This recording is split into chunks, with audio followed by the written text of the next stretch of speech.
Alléluia, alléluia, alléluia. J'ai reçu pendant le confinement beaucoup de questions et c'est la période du déconfinement. Et on ne peut pas répondre à toutes les questions. On ne peut pas répondre à toutes les questions, sinon je deviendrai comme un oiseau qu'on appelle le pinson, qui bien le merlin l'enchanteur. Mais seulement ici, je vais seulement essayer de parler un peu de la période du mois de juin, qui est le temps, surtout le premier dimanche du mois de juin, qui est le temps de dimanche de la fête des moissons juvénile qu'on appelle fête des moissons des enfants. Il y a eu plein de vidéos dans lesquelles j'ai parlé, j'ai expliqué de long en large, mais il est toujours bon de revenir là-dessus. Parce qu'à force de répéter, le cœur et la conscience en prennent compte et ça reste définitivement. Je rends grâce à Dieu et puis je remercie le chalet paroisse et l'équipe qui l'entoure à cet effet. Demain, ça va être la fête de moisson des enfants. Ça a une très longue histoire qui a commencé dans les années 51, 50, 51, 53 en Côte d'Ivoire. Et puis ensuite, quand Papa Yansounou est rentré au Dahomey dans ces années-là, il a recommencé chez Papa Lopo, à Papa, là où il y a eu cette paroisse-là. Et après, ça s'est répandu.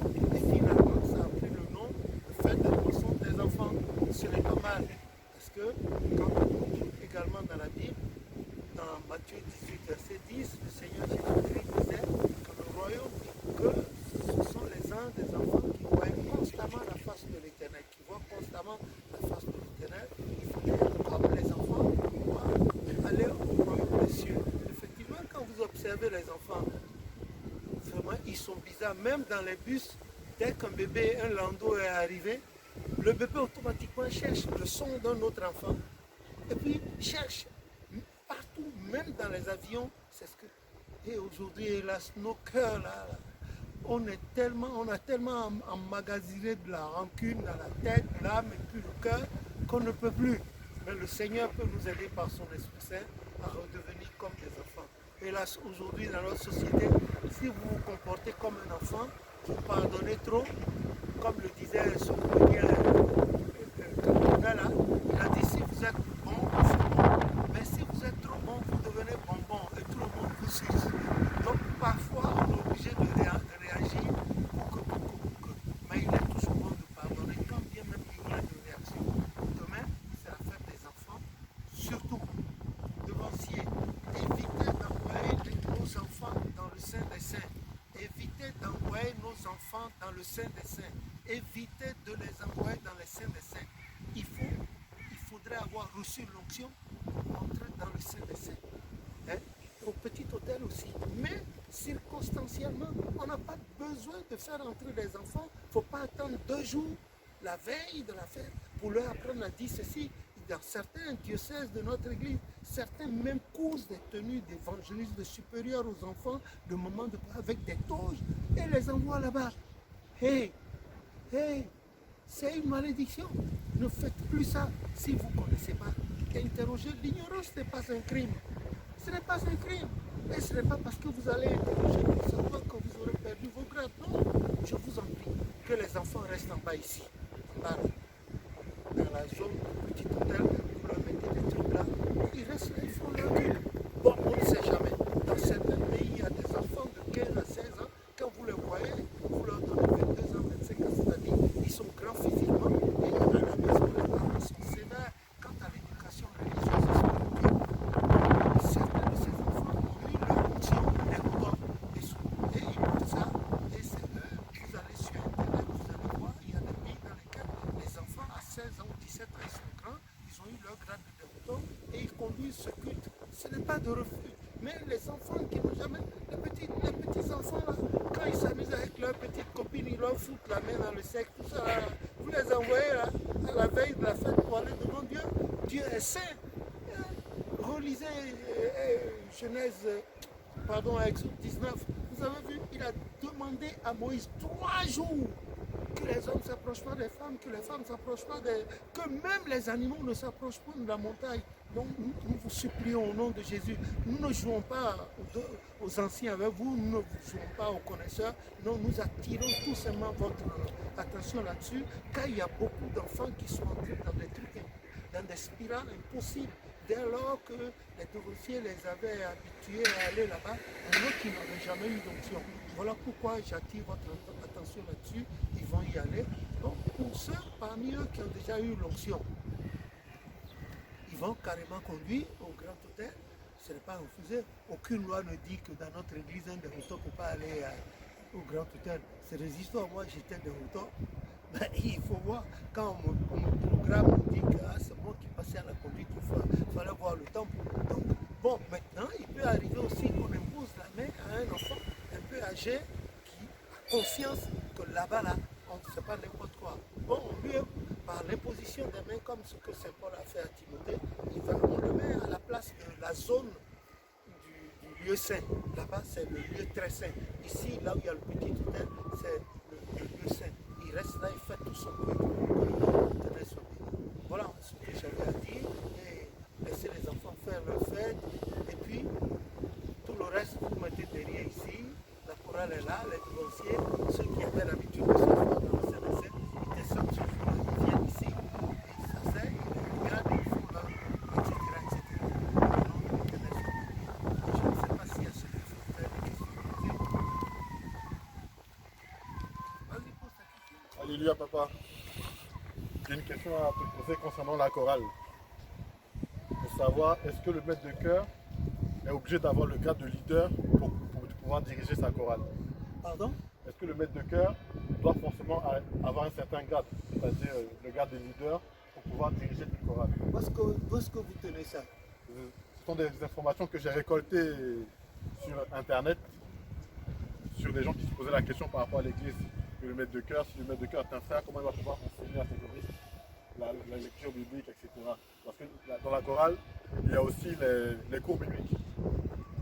Il y a le chant et les cours bibliques. Donc les gens demandent que le maître de chœur soit au moins leader pour pouvoir leur parler. Mais dites-moi, vous là, vous êtes devancier aussi, non? Et vous avez votre papa qui est le responsable de la parole. Voilà une maman qui est là. Dites-moi, donc, vous êtes sûr qu'un leader est foncièrement capable d'enseigner? Mais non, c'est la concrétude aujourd'hui dans notre église. Je ne dis pas que les leaders ne peuvent pas, mais regardez ce qui se passe sur le tas. Ça prouve, l'expérience prouve que c'est des leaders à la va-vite.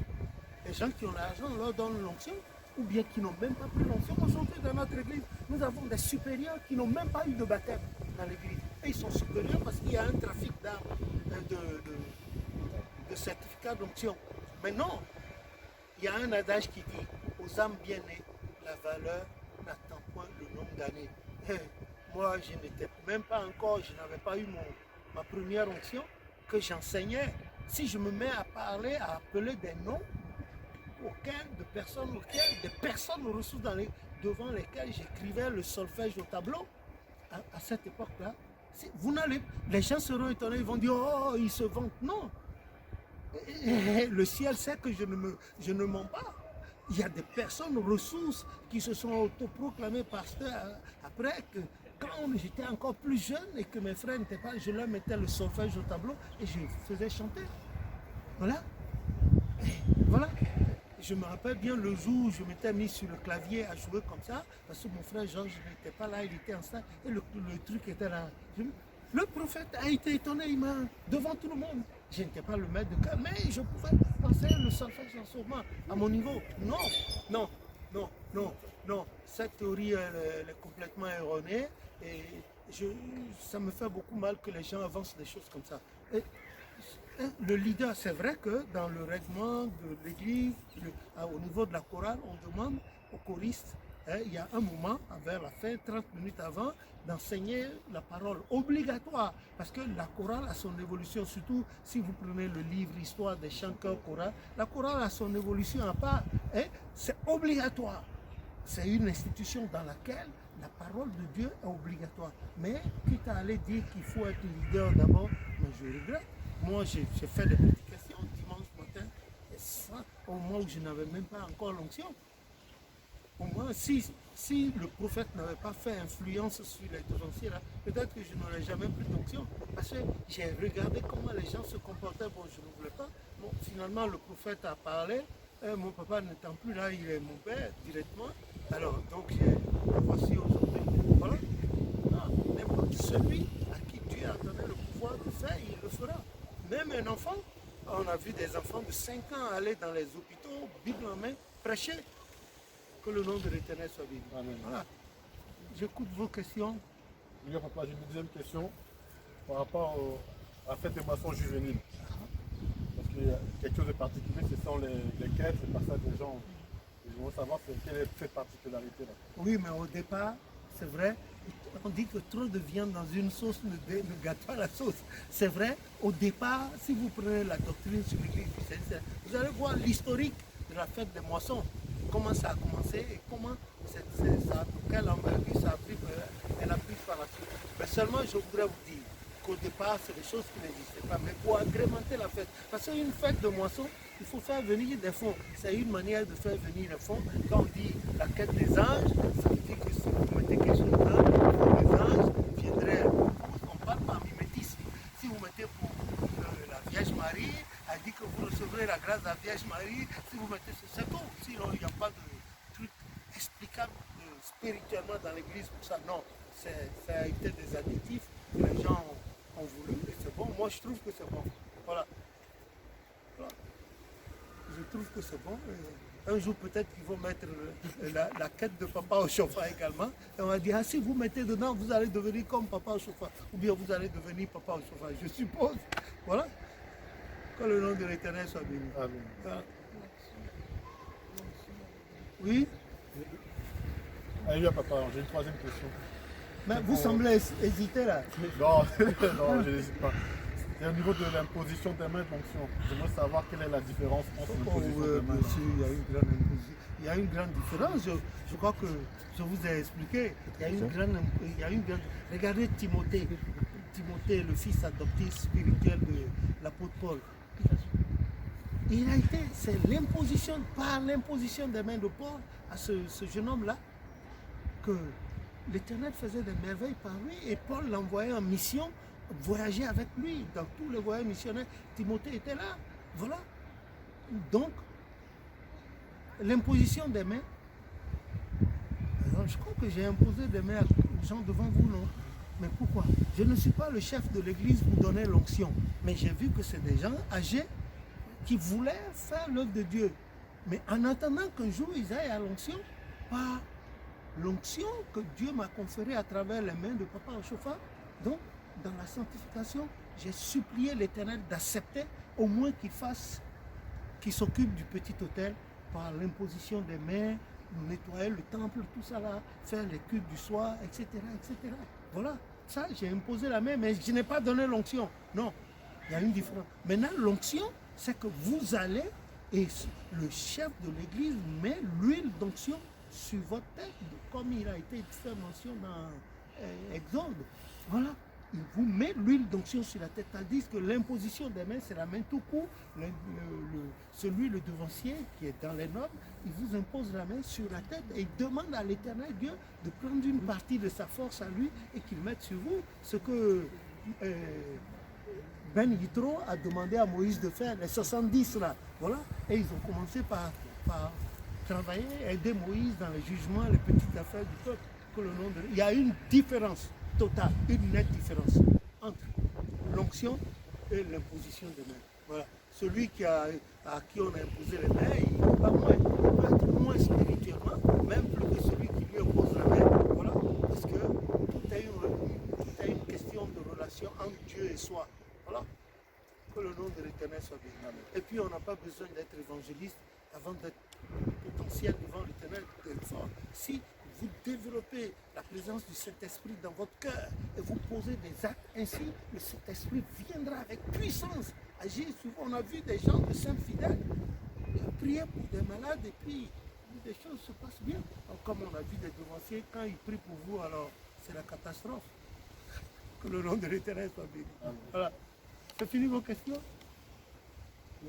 Alléluia. Alléluia. Moi, je voudrais savoir D'où vient, quelle est l'origine de la fête de moisson juvénile? Vous avez votre doctrine. Vous n'avez pas lu là-dedans? Je viens de dire.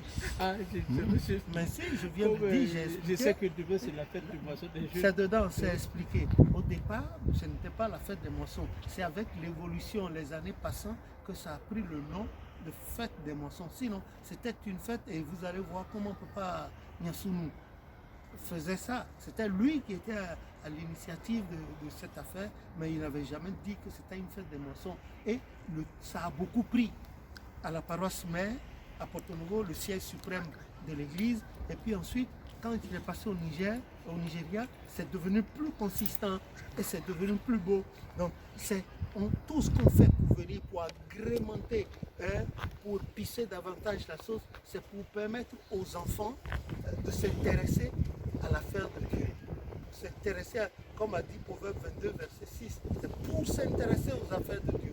Voilà, un enfant auquel les parents donnent l'habitude de lire la Bible, de voir il est excité pour Dieu, son cœur s'attache pour Dieu. Voilà. Et quand le cœur est attaché pour Dieu, c'est sûr qu'à la puberté, il ferait moins de bêtises que les enfants de son âge. Voilà pourquoi il y a cette fête et c'est bon. Et on les prépare en même temps. La relève, voilà, on les prépare. C'est pour ça que je vous ai toujours conseillé, quand vous commencez une grossesse, hein, même avant ça, il faut apprendre à dormir dans les cantiques. Hein, vous mettez les cantiques à côté, hein, feutrés, et puis vous dormez là-dedans, vous vous réveillez avec, et puis votre Bible, ensuite les prières. Quand la femme est en grossesse, la cassette, elle, le CD tourne à côté d'elle, le fœtus qui est à l'intérieur, qui est un être vivant à venir, puisque son cœur bat déjà, ça veut dire que sur d'autres plans, il est déjà une créature vivante. En attendant qu'il vienne dans ce monde ici, et le fœtus entend et écoute le son. Ça va adoucir déjà son caractère, ça va adoucir, et quand il va venir encore, il va naître, il entend cette même musique qu'il entendait là-bas, et sa conscience petit à petit, tout ça, ça va adoucir l'enfant, et puis il fera un bon père de famille, un bon citoyen, un bon devancier. Pourquoi pas, par la grâce de Jésus. Voilà. Donc sinon, au départ, c'était une fête. Parce que Papa Yansumi avait été protestant. Bon, il y avait cette histoire des enfants, tout ça là, c'est des trucs qu'il a innové dans l'église, et puis le prophète a apprécié petit à petit. Mais quand il était rentré au Bénin, au Dahomey, actuellement Bénin, bon, il organisait ça au niveau d'Apapa, la paroisse chez Papa Aloko, il organisait, et les enfants, c'était une espèce de compétition où les enfants dansaient, chantaient, s'habillaient plus propre et ils chantaient, ils ne conduisaient pas le culte comme on le fait aujourd'hui, mais c'était un dimanche spécial pour les enfants. Et c'était eux qui. Et après, ils étaient récompensés. On leur donnait des cahiers, des bics. Tu t'imagines, dans les années 60, là, on leur donnait des bics, des cahiers. Et puis les enfants étaient contents. Donc, si un enfant aujourd'hui, ils salaient. Ils sont dans les chorales tout petits, etc. Que le nom de l'Éternel soit. Nous aussi, on n'oublie pas là. Voilà. À toi la parole. Je voudrais aussi poser la question parce que nous savons que les cultes célestes sont différents. Le culte de dimanche est différent du culte de Pentecôte qu'on a le mercredi. Le culte de mercredi est différent du culte de vendredi. Même les cultes vendredi, il y a plusieurs cultes. Parce qu'on a le culte de sanctification, purification qui nous prépare pour le sabbat. On a le culte des femmes enceintes qui se déroule à 15h et on a un culte de 19h, un culte à 19h également. Nous, pour ces différents cultes-là, comment est-ce que le chrétien céleste, tous ces cultes préparent le chrétien céleste? Je sais,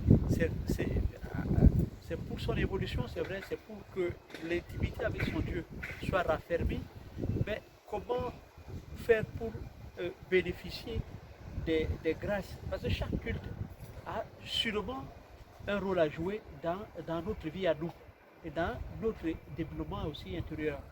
Et comment faire pour en bénéficier le plus grandement possible? Que le nom de l'Éternel soit béni. Écoutez, comme tu l'as dit tantôt, c'est une histoire de rapport avec ton Dieu. Hein?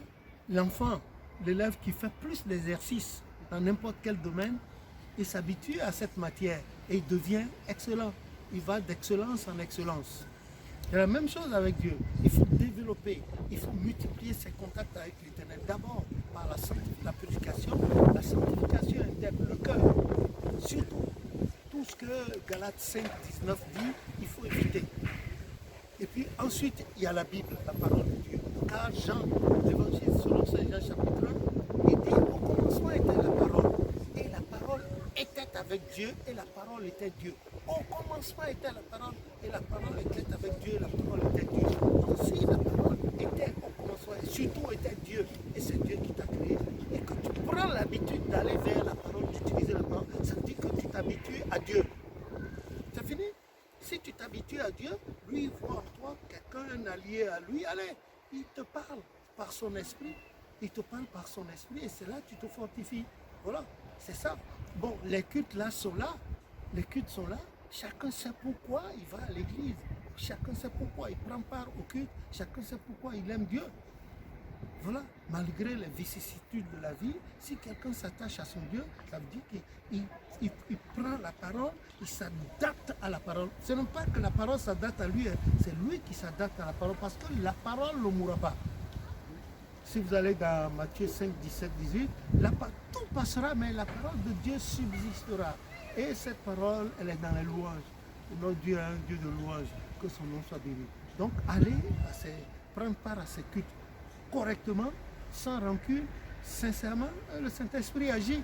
Puisse le Seigneur nous donner cette volonté ferme, interne et externe, de le faire correctement, afin que l'Esprit de Dieu soit avec nous. Parce que vous avez beau être serviteur de Dieu, il vous arrive des moments d'énervement, de colère, tout ça, c'est pas bon. Voilà. Mais quand vous posez l'acte et vous voyez que c'est pas juste, en même temps, le temps d'après, il faut en parler à l'Éternel. Et c'est fini, ça se fasse en même temps. Voilà. Il ne faut pas s'accuser éternellement. C'est là où il y a le mal. J'essaie de répondre à votre question. Je vais poser une question. C'est l'occasion d'en profiter. Puisque demain, c'est la fête de moisson des enfants. Est-ce que spirituellement, il y a un rapport avec les prémices qu'on parle de la Bible?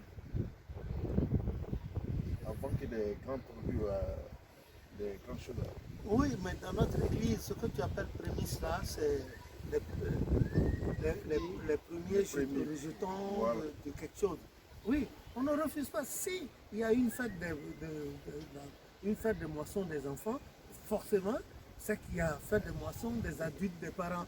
Voilà. Et c'est les enfants, on leur donne l'opportunité de s'exprimer, de se manifester vis-à-vis de leur Dieu, à travers leur Dieu, de montrer ce dont ils sont capables et de les améliorer, de les préparer pour l'avenir. Voilà.